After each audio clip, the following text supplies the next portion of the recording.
Ысырап деген нерсе bir нерсеге кандайдыр bir нерсени жумшоо деген, сарп кылуу, каржылоо деген сөз. Ысырапты көбүнчө тамак ашка, акча мүлккө байланыштырышканы менен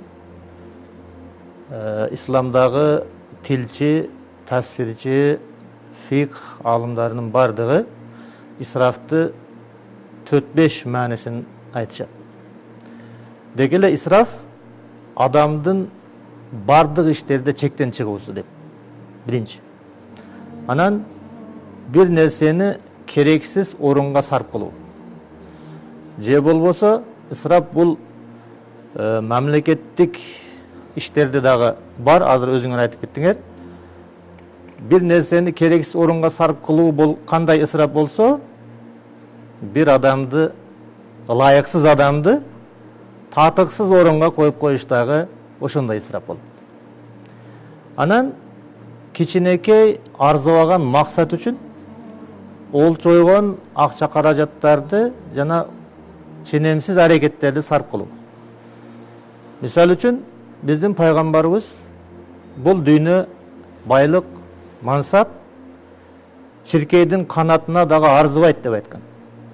Бирок азыр биздин жашоодо байкасак, ошол чиркейдин канатына дагы арзыбаган байлык, мансап үчүн элдер кандай олчойгон аракеттерди жасап атат, тынымсыз аракеттерди, канчалык акча каражаттарды сарп кылышып атышат да. Анан Кур'анда айтылганына келе турган болсок, Кур'анда исрафты Алла субханаху таала эки термин менен айткан. Биринчиси исраф, экинчиси табзир. Исраф дегени көбүнчө Кур'анда акча мүлккө тиешелүү нерселерге айтылат. Көбүнчө башка нерселерге тиешелүүсү дагы бар. Ал эми табзир дегенде бул дагы арабтар үрөөндү бузуур деп коет.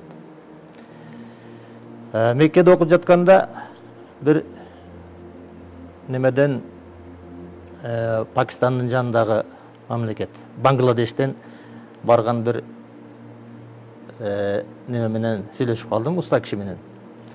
Ошондо сен бала чакаңды эмне дейсиң урпактарыңды десе, бузуура дейт. Арабтын тили менен бир өз ара байланышкан экен да, алар дагы арабтан кабыл алган экен. Кыскасы ысырапты Кур'анда табзир дейт, ал бузур деген дан деген сөздөн алынган.